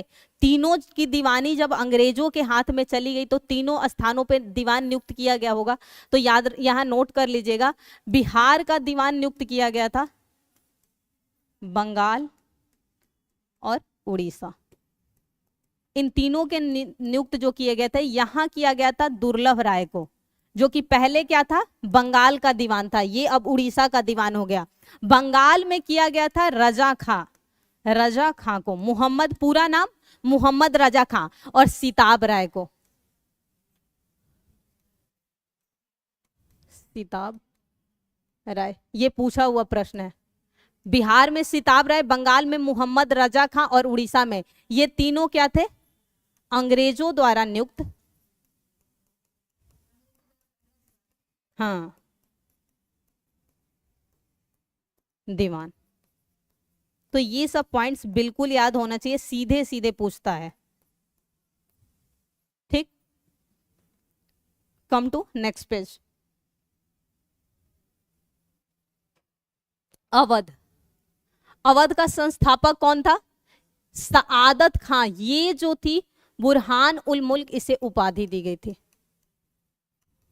पहले ये कौन था, ये था अवध का सूबेदार था, अवध का सूबेदार। किसके समय काल में, तो बहादुर शाह रंगीला के समय काल में जो था ये अवध का सूबेदार था, लेकिन ये इस पूरे नाम के साथ जो है स्वतंत्र राज्य की नींव रखा था। 1722 में अवध का सूबेदार बनाया गया था। 1722 में शासन किसका था, मोहम्मद शाह रंगीला का। सआदत खान ने जो किया था, इसने एक नया राजस्व बंदोबस्त लागू किया था, यानी न्यू रेवेन्यू सेटलमेंट लाया था। और इसमें क्या था, इन्होंने जमींदारों को बीच से हटा दिया, क्योंकि जमींदारों का बोलबाल ज्यादा हमेशा भूमि में रहा था। जमींदार क्या करते थे, जमींदार अंग्रेजों से मिले रहते थे और उसके बदले क्या करते थे, किसानों से ज्यादा राजस्व लेते थे और एक फिक्स रेट रहता था कि 10% मान लीजिए अंग्रेजों को लेना है तो ये 12% किसानों से लेंगे। एज ए एग्जाम्पल है, एग्जैक्ट नहीं मैं बात कर रही हूँ। और ये 2% किसके हिस्से में चला जाएगा, जमींदार। तो उस समय जो भूमि की व्यवस्था थी राजस्व लेने की, उसमें जमींदारों का बोलबाला अधिक था। इसीलिए देखिएगा जो जमींदार वर्ग थे उनकी भूमि आज भी अधिक है। आज भी किसी ग्रामीण परिवेश में देखेंगे तो उन्हीं के पास अधिक भूमि होती है, कितने बीघे बीघे भूमि जो है उनके नाम। तो सआदत खां आते हुए सबसे पहले सुधार ये किया, और इसमें पहला था कि जमींदारों को हटा दिया।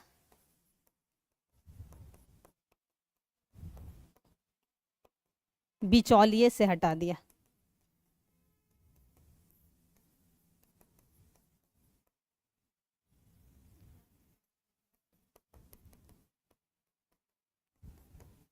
अब क्या हो, प्रत्यक्ष रूप से किसानों से लेना था।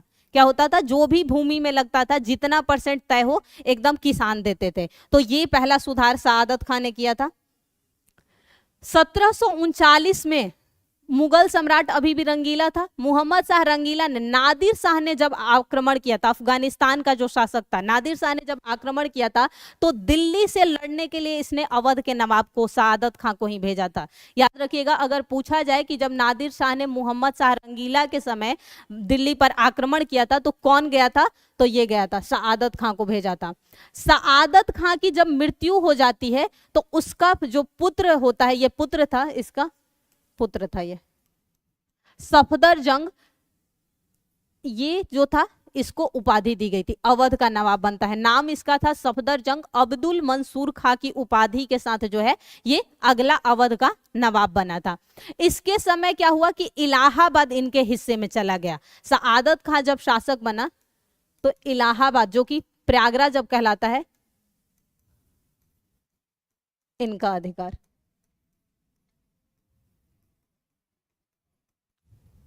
सफदरजंग 1748 में मुगल बादशाह मोहम्मद शाह रंगीला से वजीर का पद भी धारण किया था। और यही लास्ट जो है 1748 में मोहम्मद शाह रंगीला की मृत्यु होती है और फिर अगला मुगल शासक जो है नियुक्त कर दिया जाता है। यही 1748 में मृत्यु हो जाती है। सफदरजंग, टाइपिंग एरर है, सफदरजंग के पश्चात उसका पुत्र जो है सुजाऊ दौला शासक बनता है। और इसी सुजाऊ के दौला के समय क्या हुआ था, बक्सर का युद्ध। बक्सर का युद्ध जो हुआ था इसी के समय हुआ था, जब यानी कि तीसरा अवध का नवाब था तब हुआ था बक्सर का युद्ध। तो सुजाऊ दौला बनता था और इसी ने जो है शाह आलम द्वितीय, जो किस नाम से जाना जाता था, अली गौहर को भी शरण दी थी। यानी कि मुगलों में शाह आलम द्वितीय इसके बाद बना था और शाह आलम द्वितीय को शरण किसने दी थी, सुजाऊ दौला ने।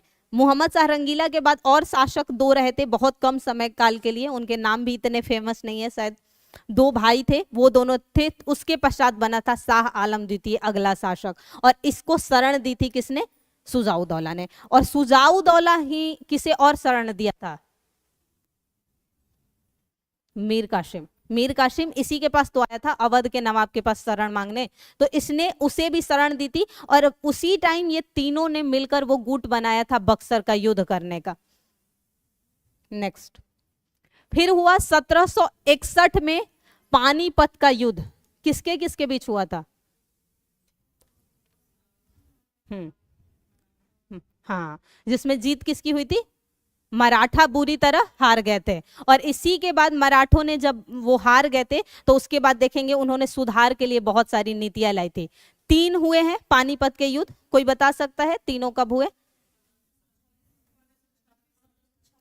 हाँ हाँ हाँ, 1526 बाबर के समय हुआ, हाँ इब्राहिम लोदी। दूसरा हुआ अकबर, हाँ। तीसरा हुआ तो मराठा और अहमद शाह अब्दाली ने किया था। अफगानों की तरफ से जिसने नेतृत्व किया था वो कौन था, अहमद शाह अब्दाली। तो पानीपत के तृतीय युद्ध में क्या हुआ, सुजाऊ दौला ने अहमद शाह अब्दाली का साथ दिया था और इन्हीं की जीत हुई थी। किसकी जीत हुई थी, इन्हीं की। और हार गए थे मराठा, और मराठा पानीपत के तृतीय युद्ध में बुरी तरह हार गए थे। इसीलिए मेरा मानना है कि हमें पढ़ना चाहिए एंशियंट, मेडिवल तब मॉडर्न, क्योंकि एंशियंट की घटनाएं जब यहाँ रिलेट होगी मॉडर्न की, सॉरी मेडिवल की, तो समझ में आता है। अब आप लोगों को मैंने पढ़ाया है नहीं, अब वो कहानी मैं बता रही हूँ तो दिक्कत थोड़ी आएगी, पर यहाँ मुझे बोला गया शायद इससे प्रश्न ज्यादा पूछे जाते हैं, इसीलिए हिस्ट्री में एंशियंट वो और तब वहां पढ़ना चाहिए। लेकिन आप सभी यूट्यूब पे देख लीजिएगा, क्लासेज वहां भी शुरू हो रही है, हो चुके हैं। सुजाऊ दौला के पश्चात अगला नवाब कौन बना, आसफू दौला। ये यहां से यहां तक शासक रहा। इसने क्या की, राजधानी को फैजाबाद, तो इसके समय शांत हो जाइए, फैजाबाद से लखनऊ स्थानांतरित कर दी गई। और आसफू दौला ने ही लखनऊ में बनाया है इमाम बड़ा, सुना होगा आपने, लाल बलुआ पत्थर से बना बहुत फेमस वो है इमारत, इमाम बड़ा, लखनऊ का। दिल्ली में भी है, ये लखनऊ के इमाम बड़े की बात हो रही है। तो याद रखिएगा अवध का नवाब साफू दौला ने इसको निर्मित करवाया था। नेक्स्ट यानी कि जो अंतिम बना था ये बना था वाजिद अली शाह, और इसी के समय हुआ था कुप्रशासन के आधार पर।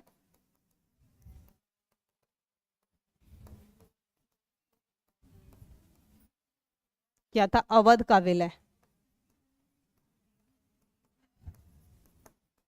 एक सरकारी रिपोर्ट जारी करके ये कहा गया था, क्योंकि इनके पास कोई रास्ता नहीं था। विलय करने का नियम एक ही था, क्या, कि अगर आपका पुत्र नहीं होगा, अगर आपका दत्तक यानी आपका गोद लिया हुआ पुत्र होगा तो हम आपको उससे उत्तराधिकारी नियुक्त नहीं कर सकते। अब अवध के पास ये जो था इनका खुद का पुत्र था, अब इनके पास कोई रास्ता नहीं था अवध पर अधिकार करने के लिए, तो पहले इन्होंने एक सरकारी रिपोर्ट जारी करवाई और सरकारी रिपोर्ट में इन पर कुप्रशासन का आरोप लगा दिया कि आपके यहाँ जो है प्रशासन व्यवस्थित तरीके से काम नहीं कर रही है, इसलिए अंग्रेज इस पर जो है अब प्रशासन करेंगे।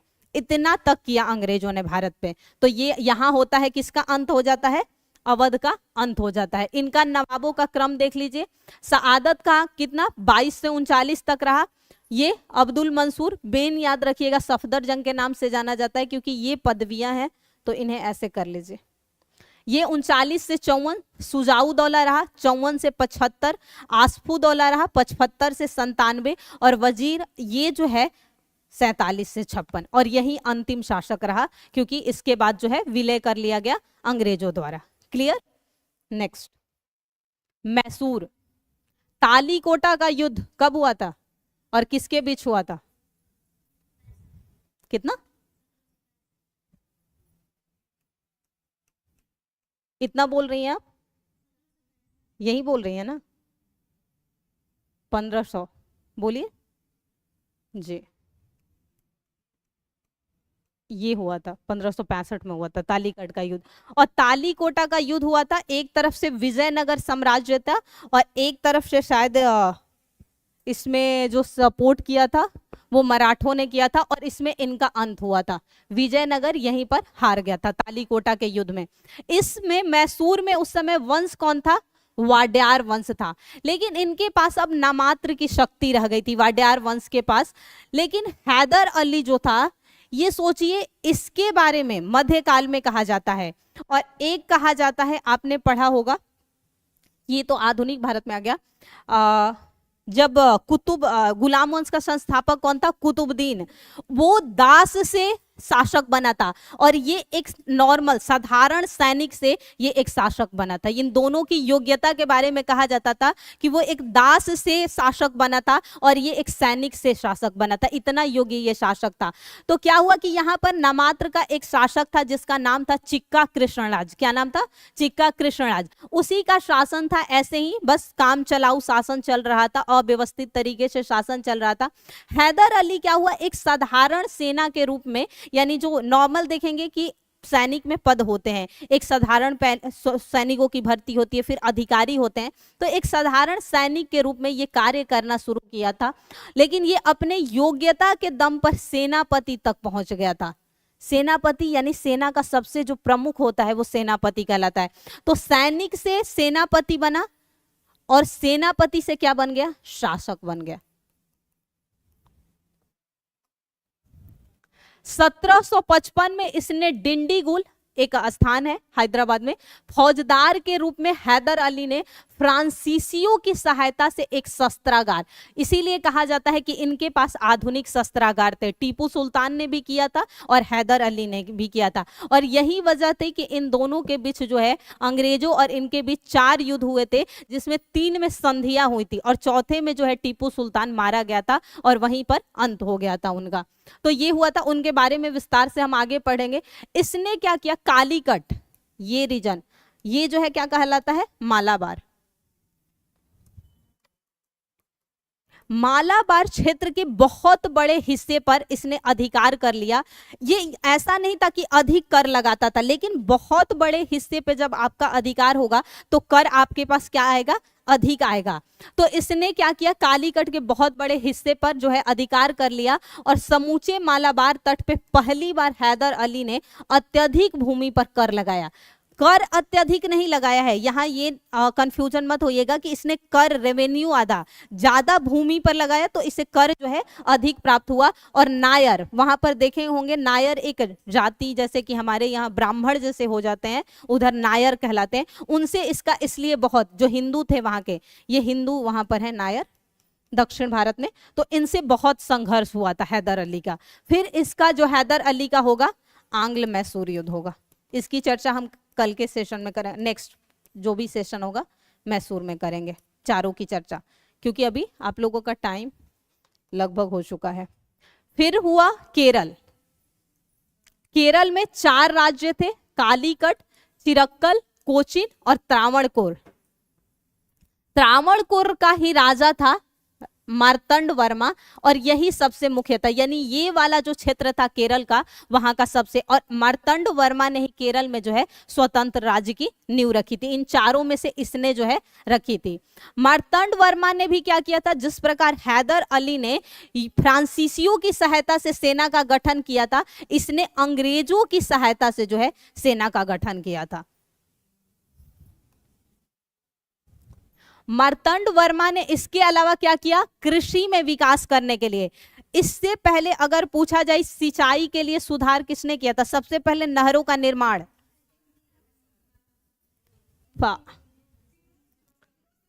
हाँ सबसे, लेकिन उसने ज्यादा बनवाए थे। शुरुआत किसने? तुगलक वंश का संस्थापक कौन है? गयासुद्दीन तुगलक।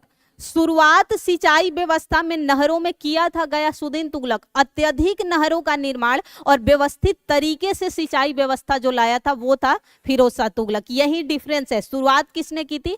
गयासुद्दीन तुगलक ने, लेकिन व्यवस्थित तरीके से किसने किया? फिरोज शाह तुगलक ने। नमस्ते संतोष जी।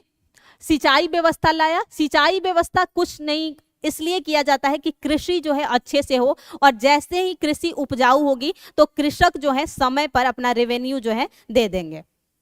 मार्तंड वर्मा का उत्तराधिकारी बना था कार्तिक तिरुलाल, लेकिन ये जो था ये साहित्य प्रेमी था, ये बहुत सारी रचनाएं करता था, इसने बहुत इसकी साहित्य में रुचि थी, तो ये उत्तराधिकारी यानी अपने शासन से ज्यादा साहित्य पर ध्यान देता था। और याद रखिएगा त्रिवेंद्रम जो है उस समय वहां के जो संस्कृत कवि थे उनका केंद्र माना जाता था, क्योंकि आप दक्षिण भारत में पढ़े होंगे संगम काल, संगम पीरियड के बारे में, तो उस समय देखेंगे कि संगम पीरियड में बहुत सारी रचनाएं की गई हैं।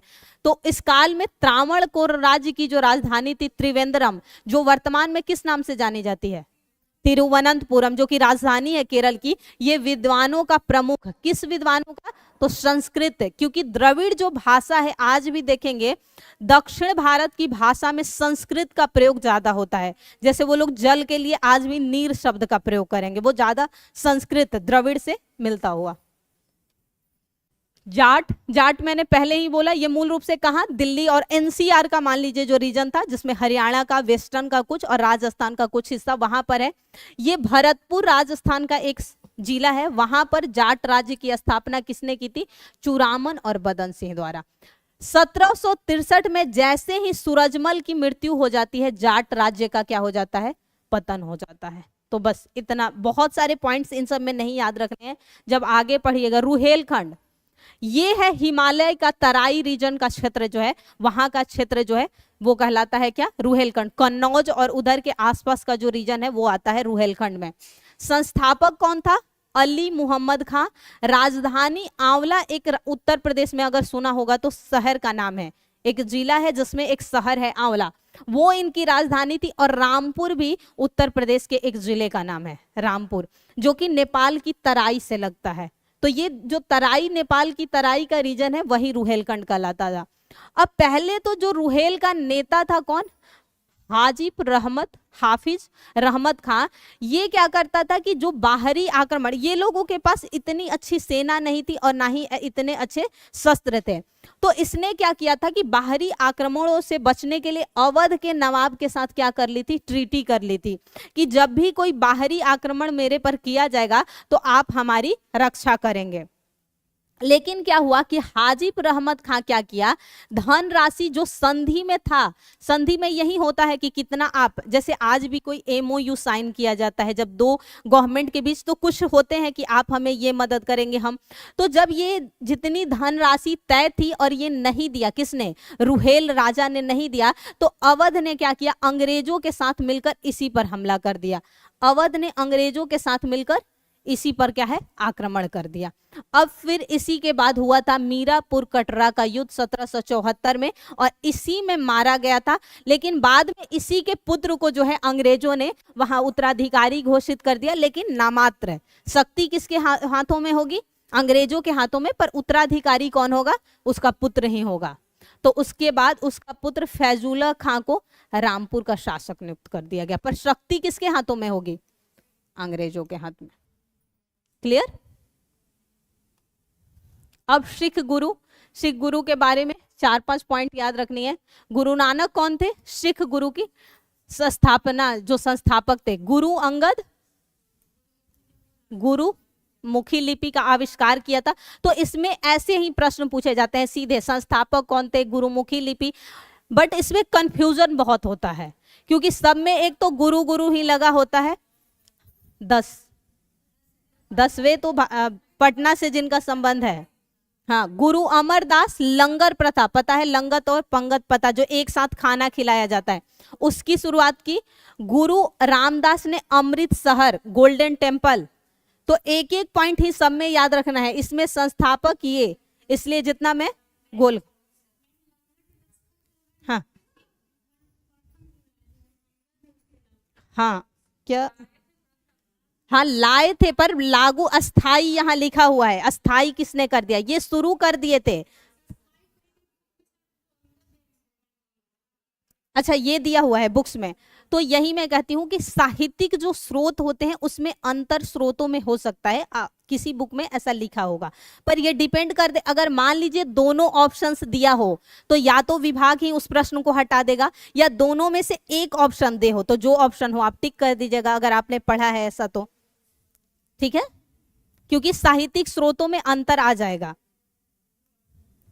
गुरु अर्जुन देव हत्या किसने करवाई थी? आदि ग्रंथ क्या है इनका?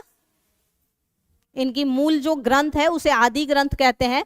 ये किसने, गुरु अर्जुन, इनकी हत्या किसने करवा दी जी? क्यों किया, करवा दिया था? इसका पुत्र जो खुसरो था उसकी मदद करने के लिए इसने, तो इसीलिए युद्ध में कुछ नहीं देखा जाता, पुत्र है, पिता है, हत्या हो सकती है। गुरु हरगोविंद अमृतसर नगर में अकाल तख्त की, एक उनमें जहां वो बैठ के करते हैं उसकी स्थापना की। गुरु हर राय दारा सिकोह से अच्छे, दारा सिकोह कौन था? शाहजहां का बड़ा पुत्र, जिसे शाहजहां उत्तराधिकारी बनाना चाहता था, लेकिन औरंगजेब अपने भाइयों को पराजित करके बना था। शाहजहां कभी नहीं चाहता था कि उसका पुत्र औरंगजेब बने, क्योंकि उसने अपने पिता तक को कैद कर दिया था, इतना क्रूर शासक था। गुरु हरकिशन के बारे में कोई खास पॉइंट नहीं है। गुरु तेग बहादुर आनंदपुर साहिब की स्थापना पाकिस्तान में जो है, इसके नाम पर एक स्टेशन आपको दिल्ली में है, जीटीबी नगर। गुरु गोविंद सिंह, इनका संबंध कहां से है? पटना, पटना से। खालसा पंथ की स्थापना, और यहीं से गुरु पद समाप्त हो गया, गुरु पद समाप्त। इन्होंने इसके अलावा एक पंच ककार प्रयोग किया था। क्या था इसमें? कंघा, केस, कृपाण, कड़ा। इसलिए पंजाबी लोगों को देखिएगा हमेशा कड़ा, कच्छा ये धारण करे रहता है। जब ये मृत्यु हो गई गुरु गोविंद सिंह की, तो उसके बाद भले ही गुरु पद समाप्त कर दिया गया, लेकिन कोई तो नेतृत्व करता होगा, तो बंदा बहादुर को जो है नेतृत्वकर्ता नियुक्त किया गया था। लेकिन बंदा बहादुर को फर्रुखसियर ने हत्या करवा दिया। जब मुगलों में फर्रुखसियर का शासन हुआ तो बंदा बहादुर और उसका पुत्र दोनों की हत्या करवा दी गई, और उसके बाद सिखों की स्थिति राजनीतिक तौर पर कहा जाए तो वो एकदम नामात्र हो गई कहीं। लेकिन धीरे धीरे क्या हुआ कि कुछ समय पश्चात जब भारत पर कुछ बाहरी आक्रमण हुए तो फिर सिखों ने अपनी स्थिति सुधार की और उन्होंने कुछ प्रथा शुरू की, जैसे राखी प्रथा होती है। उसके अलावा एक खालसा ही तरह द से कोई शब्द है, एग्जैक्ट नहीं याद आ रहा है, उसकी शुरुआत की उन्होंने। और फिर जाके जो है सुकरचकिया मिसल की शुरुआत हुई, जिसे में आपने सबसे फेमस सुना होगा रणजीत सिंह, जिसे पंजाब का शेर कहा जाता है। तो वो पढ़ेंगे हम आगे, जब इन युद्धों की बात करेंगे तो वहां आता है सुकरचकिया की घटना, सुकरचकिया मिसल, जो कि सिखों में 12 मिसलों में सबसे प्रमुख था सुकरचकिया। तो वहां की कहानी हमें कहां सुनना है? जब हम सभी युद्ध, अंग्रेजों के साथ जो युद्ध हुए हैं उनकी बात करेंगे, यहां तक की कहानी अलग है। तो आज हमने चर्चा जो की वो मूलतः कर ली जितने भी प्रांतीय शासकों का उदय हुआ था, और इससे प्रश्न इतने ज्यादा नहीं पूछे जाएंगे, पर आगे की स्टोरी में आपके लिए क्या होगा, आसान हो जाएगा। आपने बोला था, सॉरी